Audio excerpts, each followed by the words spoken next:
बच्चों, I am Rashmi your maths teacher. तो इस वीडियो में हम सॉल्व करने जा रहे हैं हमारी एक्सरसाइज 10.4 और पूरी एक्सरसाइज सॉल्व करेंगे हम इस एक वीडियो के अंदर। टोटल 12 क्वेश्चन है, सारे के सारे इसमें हम देखेंगे।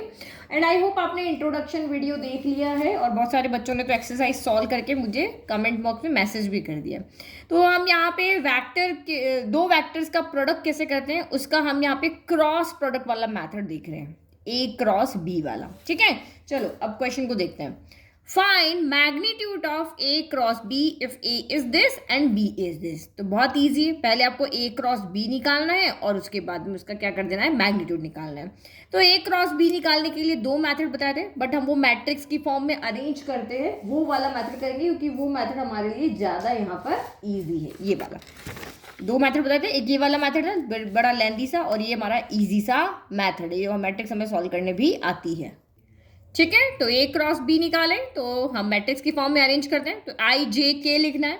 पहले यहाँ पे वेक्टर ए के कंपोनेंट्स आएंगे, यानी एक्स वाई जेड आएंगे। तो एक्स यहाँ पे नहीं, आई कैप का कोफिशिएंट कितना है 1 है, जे कैप का कितना है -7, के कैप का कितना है 7। फिर बी के बाद में जो है फिर उसके कोफिशिएंट लिखोगे तो 3 देन -2 +2, तो ये -2 हो गया और ये आपका +2 हो गया। चलो सॉल्व करो। तो ये आई कैप सबसे पहले सॉल्व कर रहे हैं, तो आई कैप जब सॉल्व करें तब आप इसको और ऊपर वाले को हटा दो, है ना।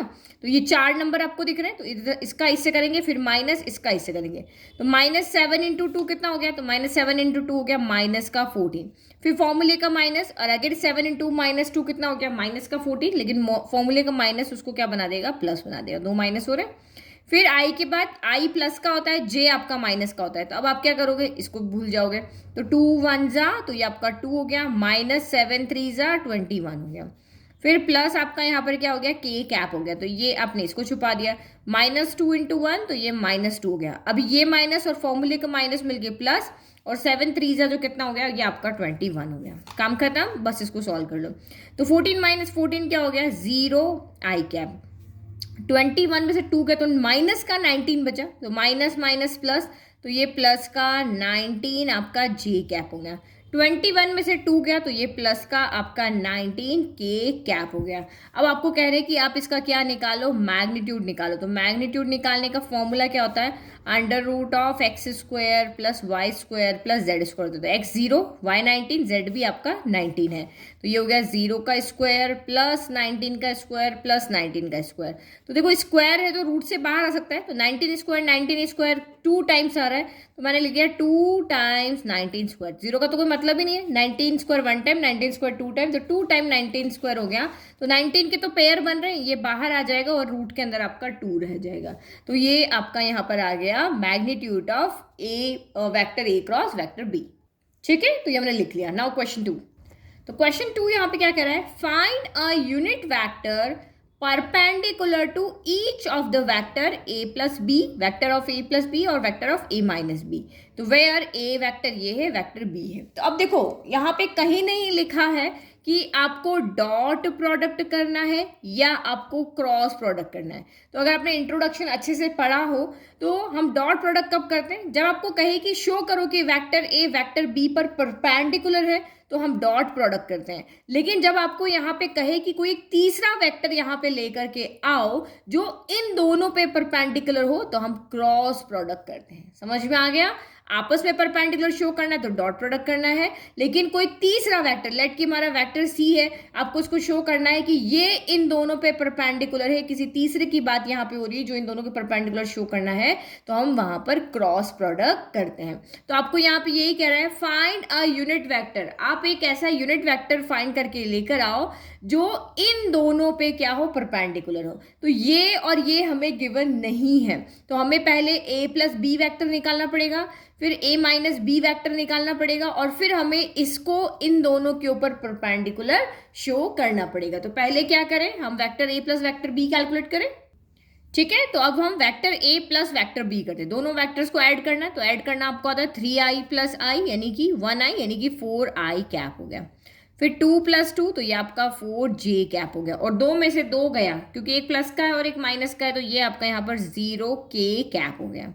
Now vector A minus vector B करें तो ए माइनस बी करो 3 माइनस 1 तो ये आपका 2 आई कैप हो गया, 2 माइनस 2 तो ये आपका 0 जे कैप हो गया, और ये 2 minus minus 2 minus minus plus हो गया तो ये आपका यहाँ पर 4 के कैप हो गया। तो अब हमें यहाँ पे क्या शो करना है कि भाई वो तीसरा वेक्टर लाओ जो इन दोनों पे परपेंडिकुलर हो।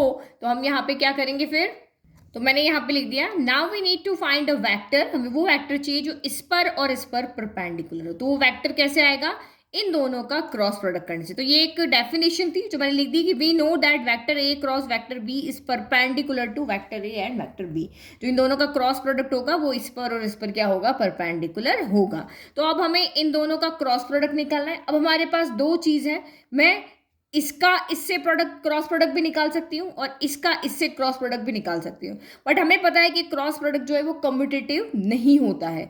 मतलब अगर आप 3 मल्टीप्लाई बाय 2 करो या 2 मल्टीप्लाई बाय 3 करो, आंसर यहाँ पर सेम नहीं आता है। नंबर्स में तो आ जाता है, डॉट प्रोडक्ट में भी आ जाता है, लेकिन क्रॉस प्रोडक्ट में आंसर सेम नहीं आता। तो साइन का डिफरेंस रहता है।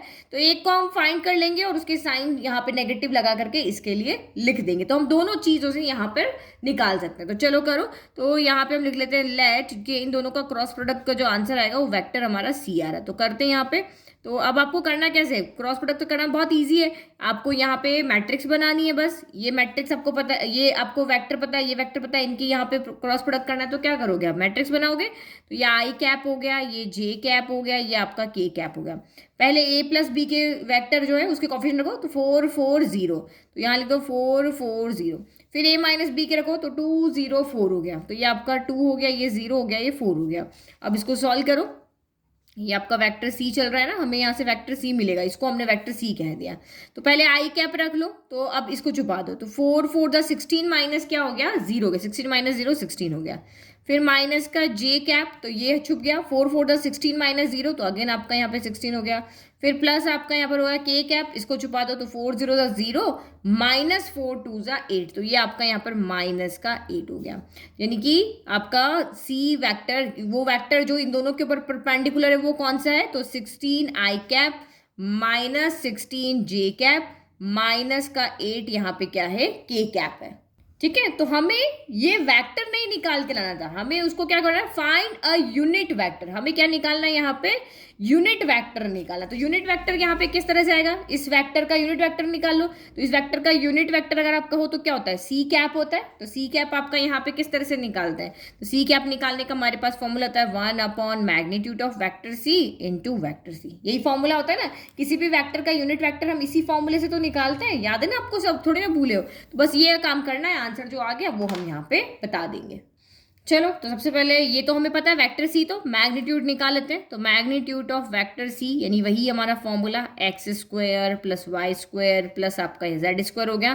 तो ये आपका कितना हो गया, 16 का स्क्वायर, फिर प्लस माइनस 16 का स्क्वायर, फिर प्लस माइनस 8 का स्क्वायर। ये है ना, प्लस का 16 माइनस का 16 माइनस का 8 हो गया। तो करो इसको सॉल्व। 216 का स्क्वायर 256 माइनस 16 का स्क्वायर भी 256 माइनस 8 का स्क्वायर कितना हो गया, 64 हो गया। तो ये आपका कितना हो गया, सबका सम करोगे तो ये 576 है, और 576 किसका होता है, तो 24 का होता है। तो ये हमारा यहाँ पर क्या आ गया, मैग्नीट्यूड ऑफ सी आ गया। अब हमें यहाँ पे निकालना है यूनिट वैक्टर। यूनिट वेक्टर का फॉर्मूला जो हमने अभी लिखा वो कितना हो गया, 1 upon magnitude of C cap into vector C. तो रखो वेक्टर सी तो हमारा ये रहा, ये रहा 16 आई कैप माइनस 16 जे कैप माइनस 8 के कैप, और इसको डिवाइड करना है किससे, मैग्नीट्यूड से। तो ये आपका कितना आ रहा है, 24 आ रहा है। बस सबको सेपरेट कर दो। तो 16 बाय 24 आई कैप माइनस 16 बाय 24 जे कैप माइनस 8 बाय 24 के कैप हो गया।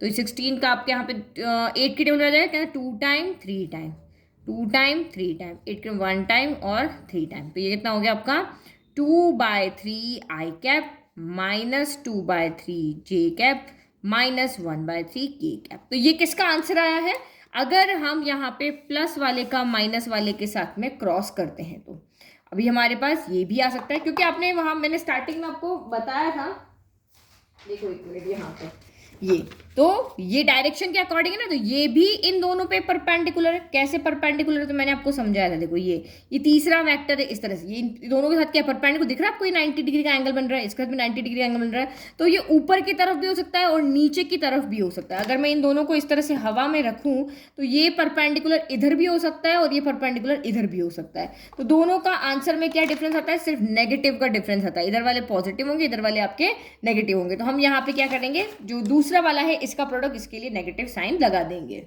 ओके तो हमने लिख दिया there are always two perpendicular vectors. अगर आप ये नहीं निकाल के बताओगे तो आपको 1 मार्क कट जाएगा, क्योंकि हमेशा 2 परपेंडिकुलर वेक्टर्स होते हैं जब आप क्रॉस प्रोडक्ट करते हो।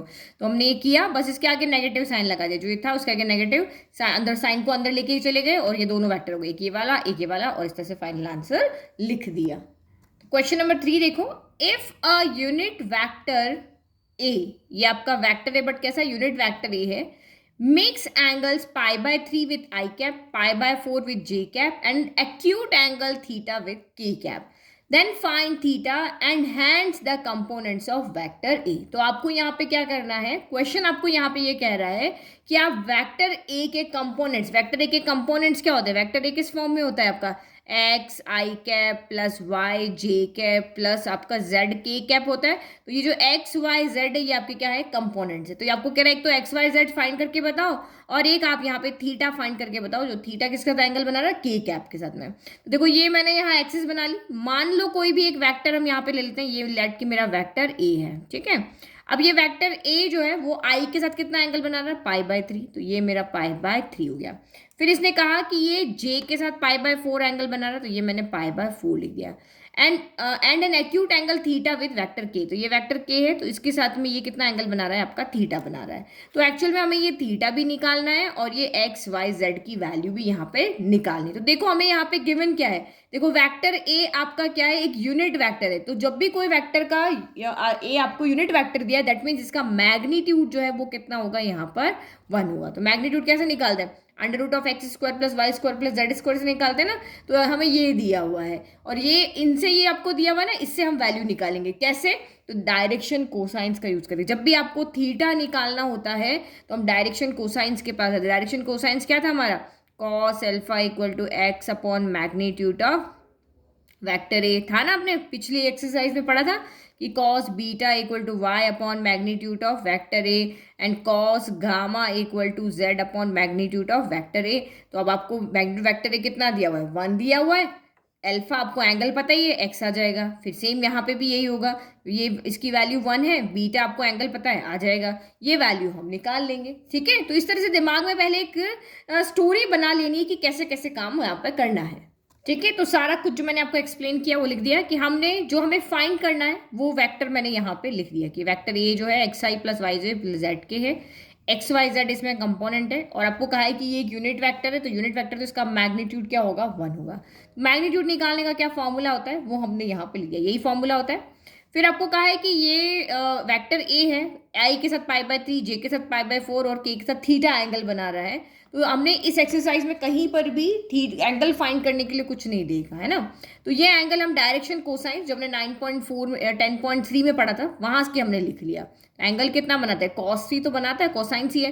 तो आप यहाँ पे वैल्यू पुट कर दो। अल्फा कितना है आपका, पाई बाय 3। जो आई के साथ बना रहा है वो अल्फा, जो जे के साथ बना रहा है वो बीटा और जो के साथ बना रहा है वो आपका यहाँ पे गामा है। तो वैल्यू पुट करो तो ये आपका यहाँ पर कितना हो गया, तो कॉस अल्फा, तो ये आपका यहाँ पर हो गया cos pi by 3 equal to X और मैग्नीट्यूड ऑफ ए कितना है, 1 है। तो कॉस पाई बाय 3 वैल्यू कितनी होती है, 1/2 इक्वल टू एक्स। तो यहाँ से आपको एक्स की वैल्यू मिल गई, जो एक्स वाई जेड में निकालना था उसमें एक्स मिल गया। फिर कॉस बीटा, तो बीटा कितना है आपका पाई बाय 4। तो लिखो यहाँ पर cos pi by 4 equal to Y, magnitude of A कितना है, 1 है। तो कॉस पाई बाय 4 कितना होता है, तो 1/√2। तो ये आपकी यहाँ से वाई की वैल्यू हो गई। अब कॉस गामा, तो गामा कितना दिया हुआ है आपको, के साथ कितना एंगल बन रहा है, थीटा। तो यहाँ थीटा ही रखो, ये जेड अपॉन क्या हो गया, 1 हो गया। तो यहाँ से हमें थीटा की वैल्यू निकालनी है, क्योंकि यहाँ से वैल्यू मिल गई, यहाँ से मिल गई, ये वैल्यू थोड़ी ना है, ये तो कॉस थीटा है, हमें जेड की वैल्यू चाहिए, ठीक है, कंपोनेंट की वैल्यू चाहिए हमें यहाँ पे। तो ये कैसे निकालें, तो देखो एक्स वाई जेड में हमारे पास एक इक्वेशन है। अगर मैं एक्स की वैल्यू, वाई की वैल्यू, जेड की वैल्यू यहाँ रख दूँ तो मुझे यहाँ से थीटा मिल जाएगा। तो हम लिख लें फ्रॉम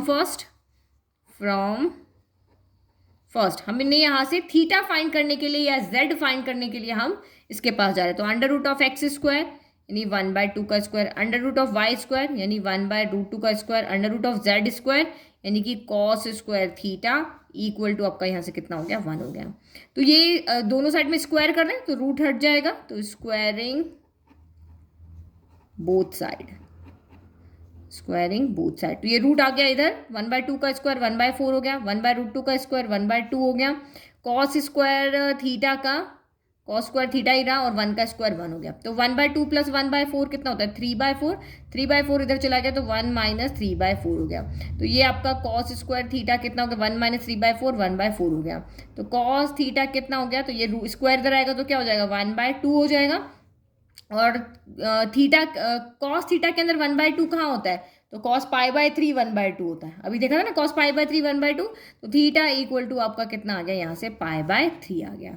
तो अब मेरे पास थीटा आ गया तो मैं यहाँ से z की वैल्यू निकाल सकती हूँ कि now theta is equal to π/3, so cos π/3 equal to आपका z हो गया, तो cos π/3 कितना होता है 1/2, तो 1/2 इक्वल टू आपका z यहाँ पे आ गया। तो सारे कंपोनेंट्स हमें मिल गए, हमें थीटा मिल गया है, हमें x मिल गया, हमें y मिल गया, हमें यहाँ पर z मिल गया। चलो लिख ले फाइनल आंसर। ठीक है, तो ये हमने फाइनल आंसर लिख दिया। अब नेक्स्ट क्वेश्चन, तो फोर्थ क्वेश्चन बहुत इजी है, आपको शो करना है कि लेफ्ट जो है वो राइट के इक्वल है। तो डिस्ट्रीब्यूशन लॉ हमने पढ़ा है, जो भी हमने यहाँ पे ऑब्जर्वेशन देखे थे उसका यूज करके हम इसको सॉल्व करेंगे। तो दो ब्रैकेट है, दो ब्रैकेट को कैसे सॉल्व करेंगे, तो पहले हम वेक्टर ए को इसके साथ लिख दें, यानी वही वेक्टर ए क्रॉस देते हैं, यहाँ क्रॉस लगा लेते हैं, vector A plus vector B, फिर माइनस वेक्टर बी के साथ क्रॉस लगा लो, तो minus vector B cross vector A plus vector B हो गया। करो अब आप सो क्रॉस, तो वेक्टर ए का क्रॉस पहले वेक्टर ए के साथ होगा, जैसे हम सॉल्व करते हैं बस वैसे ही करें, फिर वेक्टर ए का क्रॉस बी के साथ होगा, बीच में प्लस का साइन, ये प्लस यहाँ आ गया, तो ये वेक्टर ए क्रॉस आपका वेक्टर बी हो गया, फिर माइनस प्लस, तो ये आपका माइनस हो गया, और वेक्टर बी का जो क्रॉस है वो वेक्टर ए के साथ होगा। ठीक है, तो ये आपका यहाँ ब्रैकेट नहीं लगाती, देखो क्यों नहीं लगा रही हूँ बाद में बताती हूँ, और फिर माइनस वेक्टर बी का जो क्रॉस है वो आपका बी के साथ में ही होगा, बी का ए के साथ, बी का बी के साथ हो गया। ठीक है, अब इसको तो मैं सॉल्व करना है, तो देखो अभी हमने पढ़ा था कि आई क्रॉस आई क्या होता है, अगर मैंने यहाँ पढ़ा देखो जो भी यहाँ प्रॉपर्टी होता है वो लिख लो, आई क्रॉस आई, जे क्रॉस जे, सेम का क्या होता है, और के क्रॉस के, सेम का अगर होगा सेम है ना, ए का ए के साथ, बी का बी के साथ, मतलब ये ओवरलैप कर रहे हैं, है ना, तो इनका वैल्यू क्या होता है यहाँ पे 0 वेक्टर होता है, पता है ना। जब हम डॉट प्रोडक्ट करते हैं तो ये वैल्यू 1 आती है, ये वैल्यू 1 आती है क्योंकि कॉस 0 1 होता है, लेकिन यहाँ पे साइन 0 कितना होता है 0 होता है, तो सेम है इसीलिए ये आपका 0 हो गया। तो यानी कि इससे हमने क्या कंक्लूजन निकाला कि vector A cross vector A और vector B cross vector B जो है वो आपके यहाँ पे क्या हो जाएंगे 0 हो जाएंगे। तो फर्स्ट तो यूज करेंगे इसका। नाउ अब आपको यहाँ पे ये भी पता है कि ये क्रॉस प्रोडक्ट जो होता है वो कम्पिटिटिव नहीं होता है, तो vector A cross vector B जो है minus of vector B cross vector A के क्या होता है इक्वल होता है। तो ये दोनों चीज हमने यहाँ पे ऑब्जर्वेशन से लिखी है, ये दोनों लिखी है, अब इसमें आप यूज कर लो। ये हमने 10.3 में भी क्वेश्चन किया था, इसकी जगह आ जाएगा 0, इसको हम एज इट इज रखते हैं, vector A cross vector B, इसको एज इट इज रखते हैं। Minus of B cross A की जगह हम ये रख लेते हैं, तो minus of B cross A की जगह कितना आ जाएगा vector A cross vector B आ गया, है नहीं ना, लेफ्ट से या राइट सेम हो रहा है ना, तो इसकी जगह पे हमने ये रख दिया और ये भी आपका 0 हो गया। तो 0 0 से तो कोई मतलब है नहीं, और ये दोनों सेम है, तो 2 टाइम्स ये भी ब्रैकेट आपका सेम है, तो 2 टाइम्स वेक्टर ए क्रॉस कितना हो गया वेक्टर बी हो गया, और यही हमारा राइट हैंड साइड है। ये देखो यही हमारा right hand side, 2 times vector A cross vector B, तो ये भी 2 times vector A cross vector B. चलो question number 5, find lambda and mu. आपको यहाँ पे लैम्बडा एंड म्यू की वैल्यू निकालनी है इफ इन दोनों का प्रोडक्ट क्या है यहाँ पर 0 है। तो प्रोडक्ट करना आपको आता है, मैंने मान लिया कि ये ए है ये बी है, तो ए क्रॉस बी हमें निकालने आता है, वही मैट्रिक्स की फॉर्म में, और ये इक्वल हमें 0 दिया हुआ है, तो आई जे के लिखेंगे, पहले ए तो 2 6 27, इसके नंबर आएंगे 2 6 27। फिर बी, तो बी क्या आएंगे, तो ये आपका 1 हो गया, फिर ये लैम्बडा हो गया, फिर ये आपका म्यू हो गया। चलो अब इसको सॉल्व करो। तो जब हम आई की बात कर रहे हैं तो इसको हटा देंगे, तो 6 म्यू माइनस 27 लैम्बडा, तो ये आपका 6 म्यू माइनस 27 लैम्बडा हो गया। फिर माइनस का जे कैप, अब इसको छुपा दो, 2 म्यू माइनस 27, तो ये हो गया 2 म्यू माइनस का 27। फिर प्लस का आपका के कैप हो गया, इसको छुपा दो, 2 लैम्बडा माइनस 6 हो गया, तो ये आपका हो गया 2 लैम्बडा माइनस का 6 इक्वल 0। तो ये एक इक्वेशन चल रही है और एक्चुअल में यहाँ पे जीरो नहीं है, ये क्या है, जीरो वेक्टर है यहाँ पे। तो जीरो वेक्टर को हम कैसे लिखते हैं, जीरो आई कैप प्लस जीरो जे कैप प्लस जीरो के कैप, ये एक वेक्टर है ना, वेक्टर को इस फॉर्म में लिख सकते हैं। अब आपको यहाँ कह रहे हैं कि भाई लेफ्ट इक्वल टू यहाँ पे राइट है, हमें लैम्बडा और म्यू की निकालनी इक्वेशन वैल्यू निकालनी है, और लेफ्ट इक्वल टू राइट है, दैट मीन्स आई का कोफिशिएंट यहाँ जितना है उतना ही आई का कोफिशिएंट यहाँ होगा। यहाँ जीरो तो ये भी जीरो होगा, ये जीरो तो ये भी जीरो होगा, और ये जीरो तो ये भी जीरो होगा। तो आप यहाँ पे क्या कर रहे हो, कंपेयर कर रहे हो, किसको, कंपोनेंट्स को। ठीक है, करें कंपेयरिंग। तो आई का कितना वैल्यू है, 6 mu minus 27 lambda equal to 0, left वाला लेफ्ट में, राइट वाला राइट में। जे का करो तो माइनस, जे का जे से, तो यहाँ पे तो प्लस है, यहाँ माइनस है तो माइनस आएगा, 2 म्यू माइनस 27 इक्वल टू 0। फिर ये वाला करो तो 2 लैम्बडा माइनस 6 इक्वल टू 0। तो आप सॉल्व करो, यहाँ पे देखो, यहाँ ओनली म्यू है, यहाँ ओनली लैम्बडा, तो इनको सॉल्व करने से वैल्यू मिल जाएगी। माइनस चला गया 0 में, तो 2 म्यू माइनस 27 इक्वल टू 0 हो गया। माइनस 27 को इधर भेज दो, तो माइनस 27 इधर आके प्लस का 27 हो गया, तो म्यू इक्वल टू कितना हो गया, 27/2 हो गया। तो ये हमारी म्यू की वैल्यू हो गई। और यहाँ से 2 लैम्बडा माइनस का 6 इधर आके प्लस का 6 हो गया, लैम्बडा इक्वल टू 6/2 हो गया, तो लैम्बडा की वैल्यू यहाँ से 3 आ गई। तो हमें इसको सॉल्व करने की जरूरत ही नहीं, हमें तो ये फाइनली 2 वैल्यू चाहिए थी। ठीक है, तो therefore lambda is 3 and mu equal to 27/2। Question number 6, similar question हमने 10.3 में देखा था। Given that vector A dot vector B equal to 0 है, vector A cross vector B equal to 0 है, what can you conclude about the vectors A and B. तो अब आपको यहाँ बताना है कि आप vector A and vector B के बारे में क्या कह सकते हो जब डॉट प्रोडक्ट भी 0 है और क्रॉस प्रोडक्ट भी 0 है। तो देखो, हम फॉर्मूला लगाते हैं, हम फॉर्मूले से आइडिया लगाते हैं।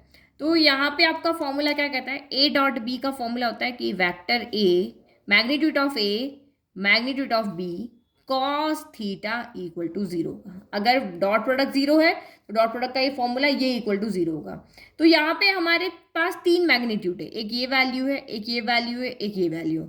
तीनों में से कोई एक 0 हो जाए तो इक्वल में क्या आ जाएगा, 0 हो जाएगा। तो हम यहाँ पे क्या लिख सकते हैं कि या तो magnitude of A equal to 0 है, या फिर आपका magnitude of B equal to 0 है, या फिर आपका यहाँ पर कॉस थीटा इक्वल टू 0 है। तो कॉस थीटा में 0 कहाँ होता है, तो कॉस थीटा में 0 होता है आपका यहाँ पर कॉस 90 डिग्री में। तो दिस एम्प्लाइज, यहाँ से हमारा थीटा कितना आ रहा है, 90 डिग्री आ रहा है। तो ये आपको कह रहा है कि या तो ए 0 हो तो ये 0 हो जाएगा, या तो बी 0 हो तो ये 0 हो जाएगा, या फिर थीटा अगर 90 डिग्री है तो ये आपका 0 यहाँ पर हो जाएगा। इस डेफिनेशन से हम यहाँ पे ये कंक्लूजन निकाल रहे हैं। अब इसमें क्रॉस वाले में क्या होता है, तो इसमें क्रॉस वाले में vector A magnitude of A magnitude of B sine theta और एन कैप इक्वल टू क्या होता है, 0 होता है।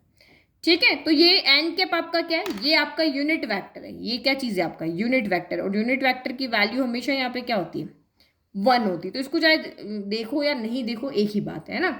तो अब यहाँ से भी क्या कंक्लूजन निकला कि या तो वेक्टर ए इक्वल टू 0 है, या फिर वेक्टर बी इक्वल टू 0 है, या फिर साइन थीटा इक्वल टू 0 है।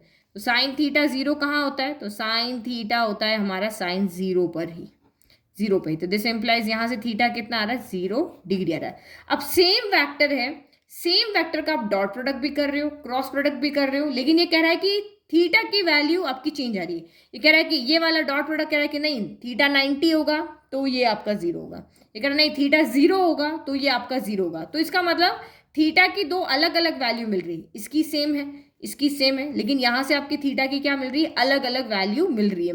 तो अलग अलग एंगल पे सेम टाइम पे दोनों 0 ये पॉसिबल नहीं है। तो इसका मतलब इनका रोल यहाँ पे नहीं है, इसका इसकी वजह से और इसकी वजह से ये आपका 0 नहीं है। तो 0 किसकी वजह से, इन दोनों के, magnitude of A magnitude of B में से कोई ना कोई एक यहाँ पे 0 है, या तो ये 0 है या फिर आपका ये 0 है। तो लिख लें आंसर। ठीक है, तो मैंने यहाँ पे लिख दिया, since theta is equal to can not be equal to 0 degree and 90 degree simultaneously. Theta तो एक ही, लेकिन एक ही टाइम पे वो 0 और 90 दोनों नहीं बना सकता है। तो ये चीज, ये कंडीशन की sine theta equal to 0 cos theta equal to 0 possible नहीं है। तो या तो ये 0 है या फिर आपका ये 0 है। यही कंक्लूजन हमने यहाँ से निकाला है। तो क्वेश्चन नंबर 7 थोड़ा सा लेंथी क्वेश्चन है। Let the vectors A B C be given that, हमने ए को लिख दिया, बी को लिख दिया, सी को लिख दिया। Then show that left equal to right, तो आपको ये शो करके दिखाना है कि A cross vector B plus vector C, वही डिस्ट्रीब्यूशन लॉ है, तो ये आपका यहाँ पर ट्रू है। तो कुछ नहीं करना है, लेफ्ट सॉल्व करना है, राइट सॉल्व करना है। तो सबसे पहले हम यहाँ पे LHS को लेके चलते हैं। ठीक है, LHS को ले, तो LHS में पहले बी प्लस सी निकाल लें। तो vector B plus vector C हम यहाँ निकाल लेते हैं। ठीक है, तो बी प्लस सी कर रहे हैं, तो बी का पहले आएगा, सी का बाद में। तो आई को तो बाहर ले लो और इन दोनों कंपोनेंट्स को ऐड कर दो। तो A1 प्लस क्या हो गया आपका यहाँ पर, बी प्लस सी, सॉरी इन दोनों को ऐड कर दो, B1 प्लस C1 हो गया। ये हो गया B1 प्लस C1, बाहर रख दिया आई कैप। फिर B2 प्लस C2 और ये आपका हो गया यहाँ पर J कैप। तो B2 plus C2 J cap हो गया। फिर प्लस B3 प्लस C3, तो ये आपका हो गया B3 प्लस C3, ये हो गया K कैप हो गया। तो ठीक है, अभी हमने ये निकाला। अब यहाँ पे क्रॉस है, तो आपको पता है दो के बीच में क्रॉस कैसे निकालते हैं, वही मैट्रिक्स वाला से। तो अब देखो, now vector A cross vector B plus vector C. तो vector B plus vector C भी एक वेक्टर की फॉर्म है। अब हमें इनका क्या करना है, यहाँ पे क्रॉस करना है। तो क्रॉस करने का तो वही तरीका है, लिखो आई कैप जे कैप के कैप, ये वाला तरीका ईजी है ना, दो मैथड से ईजी है। अब पहले कौन है, ए है, तो ए के कंपोनेंट लिखो A1 A2 A3। तो ये हमने लिख लिया A1, ये लिख लिया A2, ये लिख लिया A3। फिर कौन है, vector B plus vector C. तो वेक्टर बी प्लस सी के ये कंपोनेंट है आपका B1 प्लस C1। फिर आपका यहाँ पे B2 प्लस C2।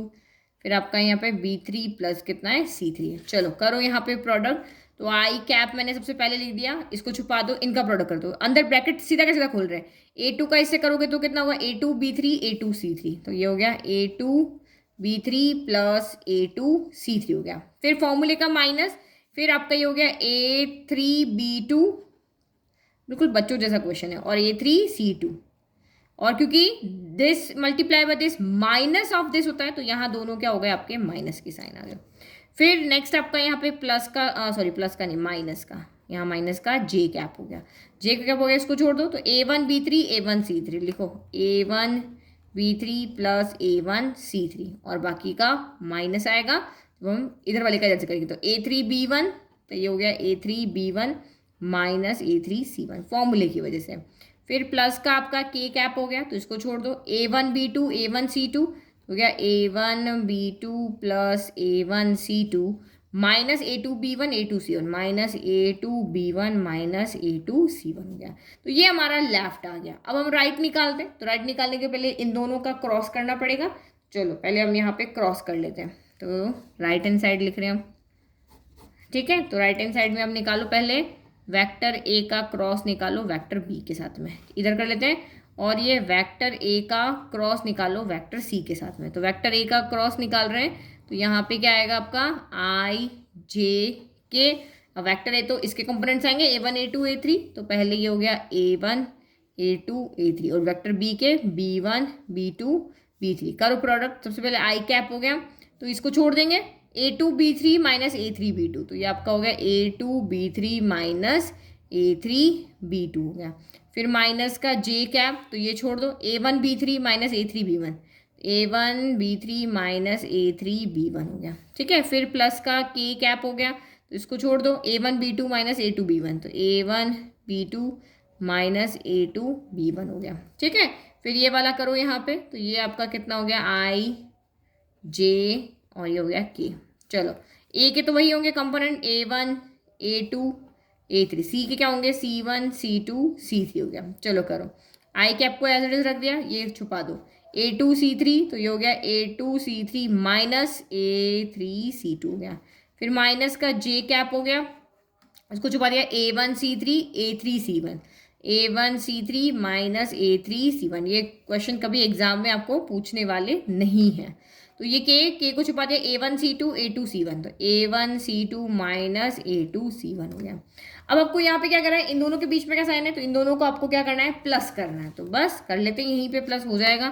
तो now vector A into vector B bracket plus करना है vector A cross vector C से। तो करो प्लस, तो आपको पता है आई का आई से करते हैं, जे का जे से करते हैं, के का के से करते हैं। तो ये आपका यहाँ पर हो गया आई लिख दिया, आई लिख दिया। बस आप कुछ नहीं करना, आप अपने पहले दोनों प्लस है, बाद के दो नेगेटिव है, तो इसी अकॉर्डिंग अरेंज कर लो। ये पॉजिटिव है, ये पॉजिटिव है, इनको एक साथ ले लो। तो ये A2B3 प्लस A2C3, नेगेटिव वाले एक साथ लिख लो, माइनस A3B2 माइनस A3C2 हो गया। फिर माइनस का जे कैप हो गया, तो प्लस प्लस वाले साथ में लिखो, ये प्लस है ये प्लस है, तो A1B3 प्लस A1C3 माइनस का A3 जे के साथ क्या आया था ना, A1B3 A3B1 है, ये B1 आएगा है ना, और ये माइनस का A3C1 हो गया। फिर प्लस का आपका यहाँ पर के कैप हो गया, तो के के लिए तो कर दो यहाँ पे, तो प्लस प्लस साथ में लिख दो, A1B2 plus A1C2 minus minus, तो माइनस A2B1 माइनस A2C1। तो देखो आपका यहाँ पे लेफ्ट देखो और राइट देखो, दोनों सेम है, A2B3 A2C3 A2B3 A2C3 A3B2 A3B2 फिर A3C2 A3C2, तो आई वाला सेम है। सेम आपका यहाँ पर जे वाला चेक करो वो भी सेम है, के वाला चेक करो वो भी सेम है। तो यहाँ पे आपका क्या हो गया, लेफ्ट इक्वल टू आपके इनके जो करस्पॉन्डिंग कंपोनेंट्स है आई जे के जो करस्पॉन्डिंग कंपोनेंट्स है वो इक्वल है, तो लेफ्ट इक्वल टू यहाँ पे क्या हो गया, राइट हो गया। ठीक है, फाइनल आंसर हमें जरूर लिख करके बता देना है।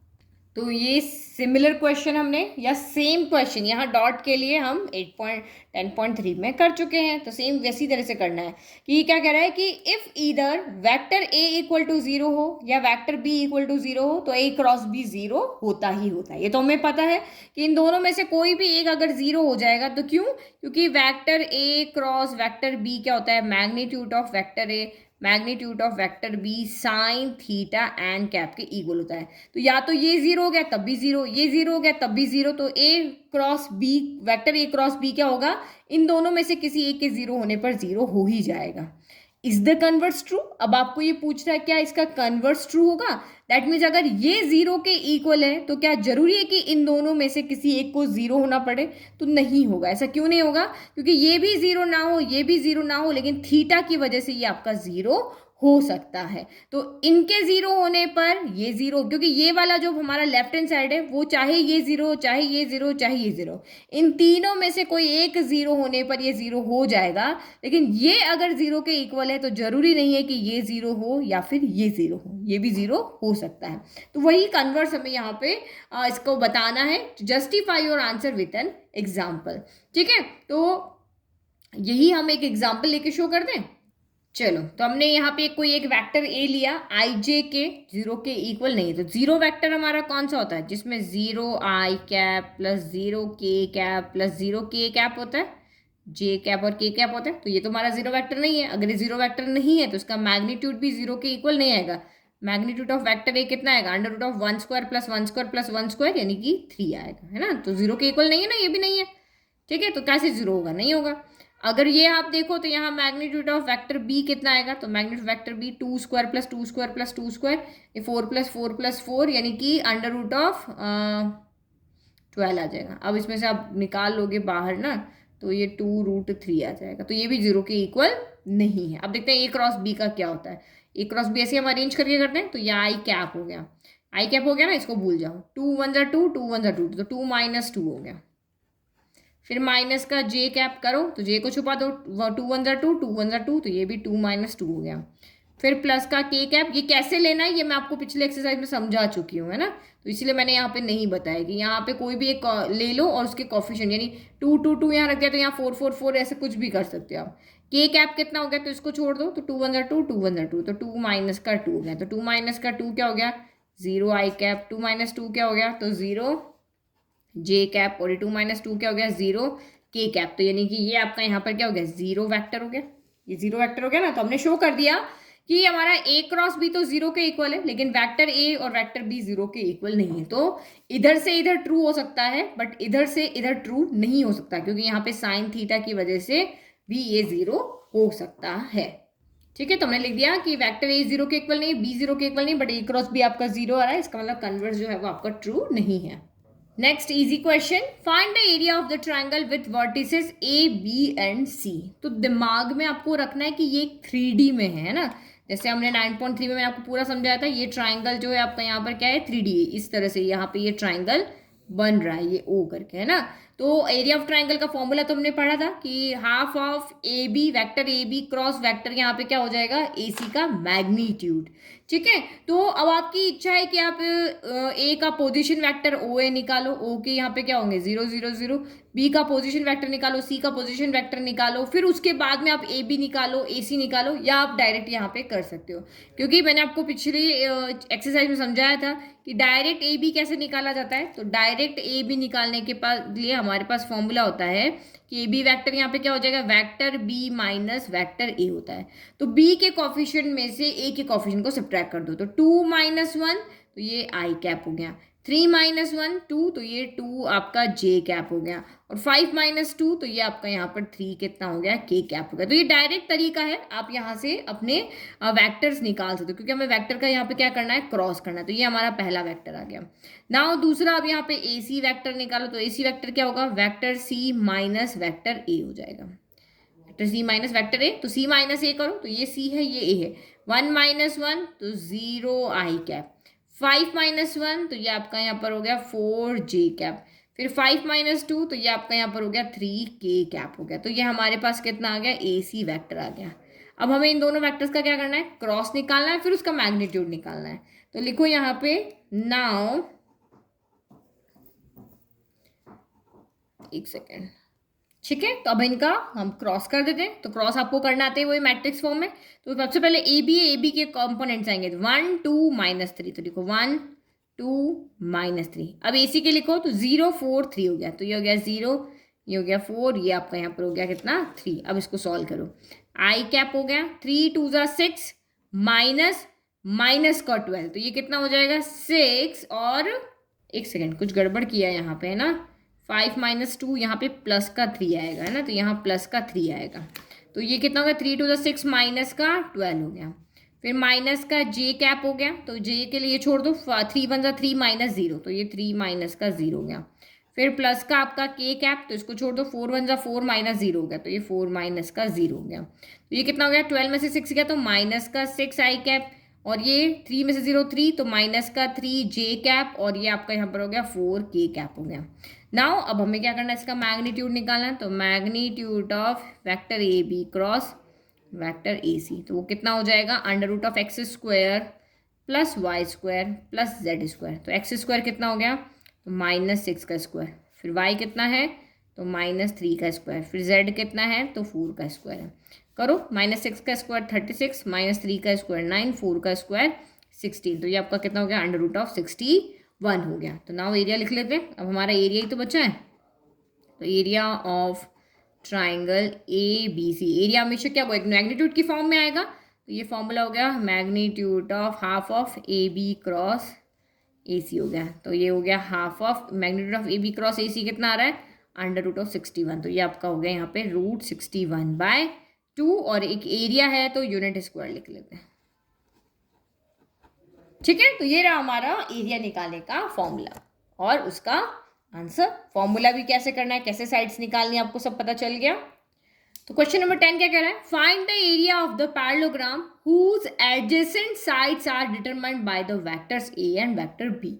तो आपको इस पैरेललोग्राम का एरिया निकालना है जिसके एडजेसेंट साइड्स आपको गिवन है। तो हमें तो कोई मतलब नहीं है, हमें तो एरिया का फॉर्मूला पता है पैरेललोग्राम का, और इससे हम यहाँ पे सोल्यूशन फाइंड कर लेंगे। तो यहाँ क्या करना है, ए क्रॉस बी करना है, उसका मैग्नीट्यूड निकालना है, और जो आपने मैग्नीट्यूड निकाला है वही एरिया ऑफ क्या है, पैरेललोग्राम है। तो ठीक है, तो हम सबसे पहले यहाँ पे vector A cross vector B निकाल लेते हैं। तो ये तो बहुत छोटा सा क्वेश्चन है। तो ये आई कैप, जे कैप और ये के कैप लिखा। पहले ए है, ए के कोफिशिएंट 1 -1 और 3, 1 -1 और ये आपका 3 हो गया। फिर बी के कोफिशिएंट 2 -7 और 1, तो 2 -7 और ये 1 हो गया। सॉल्व करो, ये आई कैप हो गया, -1 × 1 -1, 7 3 = 21, तो माइनस का 21 और फॉर्मूले का 21, तो ये प्लस का 21 हो गया।